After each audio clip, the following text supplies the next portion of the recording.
of the bandits and said it will only worsen the security situation in the northeastern region. He argued that the bandits are also victims, as 90% of those who are in possession of sophisticated weapons use them to protect themselves against cattle herders. Well, in the meantime, the governor of Niger State, Abubakar Sani Bello, while commenting on the recent abduction, claimed that most of the bandits terrorizing the country are not Nigerians. Tundu, if you would recall, the governor of Niger State had only in a few hours traveled abroad when that situation happened in his state. They kidnapped about 136 students from his state, and he traveled abroad. Maybe he has intelligence, or he has acquired intelligence to know that most of the bandits that are terrorizing the northeastern region are not Nigerians, even though the president said that they do know that they are Nigerians. But that's besides the point. My issue is with Ahmad Gumi. He keeps on going to the bandits to negotiate on the federal government's behalf. Now, his comment about bandits having to prefer to be security personnel than bandits, making millions of dollars, no sense to me. Millions and millions of naira. Yeah, his Sheik Gumi is quite consistent as the bandit whisperer / bandit apologist. And his latest suggestion is having the foxes guard the hen house. I don't know how much sense that makes at this point, but I think that people are so desperate, they're listening to everybody. I guess he has his own perspective. I completely disagree with it, frankly. As for the governor of Niger State, he's back with a bang. He was all dressed in his khaki, really like reeling out the marching orders and what have you with a whole group of vigilantes. I just hope all of that is not mere political theater. I just need those children to be released, the Tejina children. It's going on now for weeks and weeks. Yes, and almost a month we haven't heard anything. We haven't actually heard anything. Terrible. Apart from that, the ransom was reduced at some point. I mean, maybe that's why Sheik Gumi is throwing out all these other ideas, because nothing else is working. What is that idea, really? I don't even understand it, Dr. Abati. Well, first, let me start with the governor of Niger State, Abubakar Sani Bello. Yes, you put your finger on it when you said that shortly after the abduction of the students of the Salihu Tanko Islamiyya School in Rafi local government area, Tegina, in Niger State. That was about a month ago. Shortly after that incident, the governor disappeared from the radar. We were told that he was sighted abroad, attending an event and all of that. Although the officials, his subordinates, kept saying that they were in charge of the situation. The secretary to the state government even appeared on this station to say that, look, he was the person in charge of the arrangements and they were collaborating with the federal government. But many people felt that the governor should not have disappeared from the radar. Again, people were kidnapped in your state. All you can do at that moment is basically run away. So question is, who will now hold him responsible?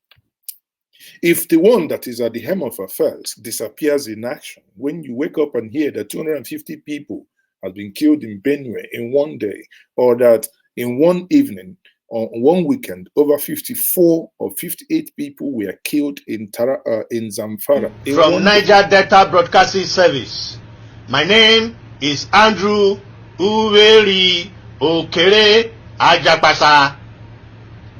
Yesterday, some angry Warri Jaguda boys carried dangerous weapons, like a cutlass, iron pole. I went down to the Borikoko oil facility. When they reached there, the security people vanished into the bush like Willy Willy. Security can vanish as Willy Willy. President vanish as Willy Willy.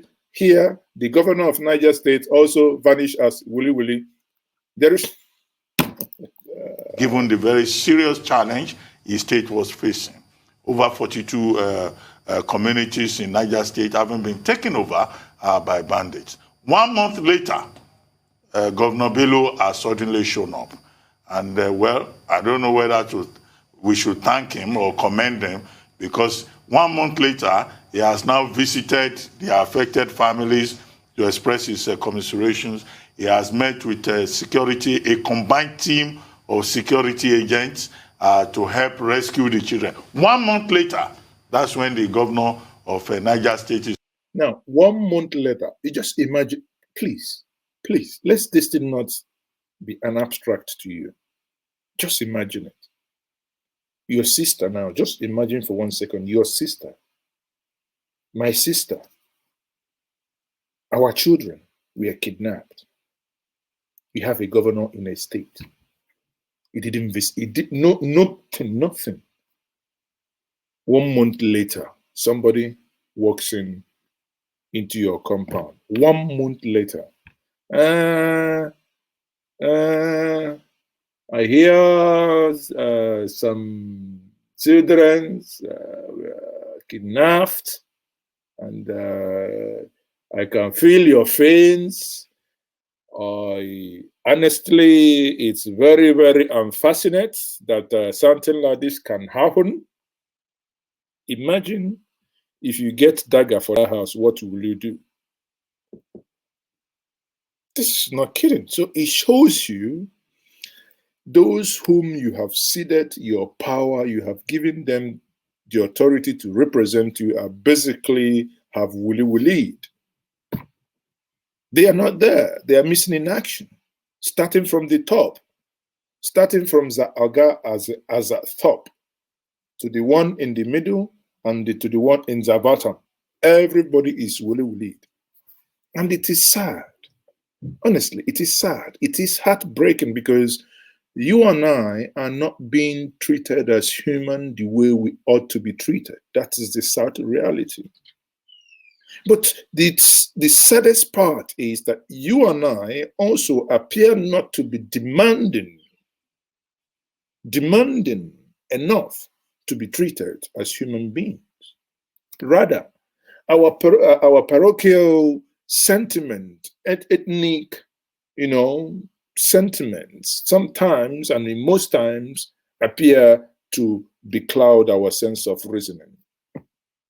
Sometimes, even in the Southeast, we talk about some certain things.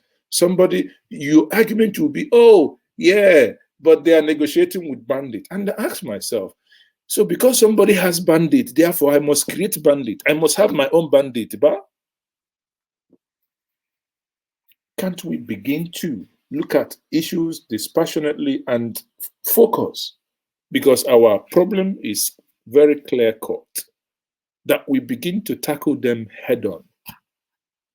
Suddenly waking up and realizing that he is described as the chief security officer of the state. How about that in terms of showing leadership, in terms of showing responsibility?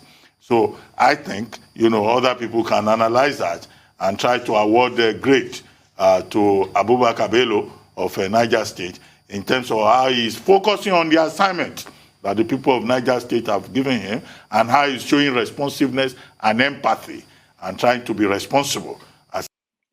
That one, grammar. Empathy does not exist.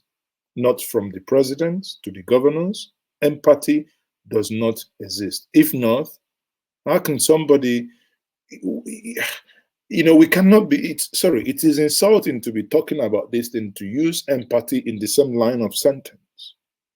Because empathy does not exist.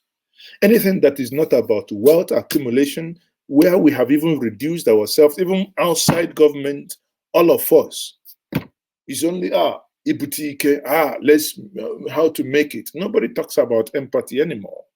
Nobody talks about how do you help out. The society in which we grew up in is being destroyed before our own very eyes.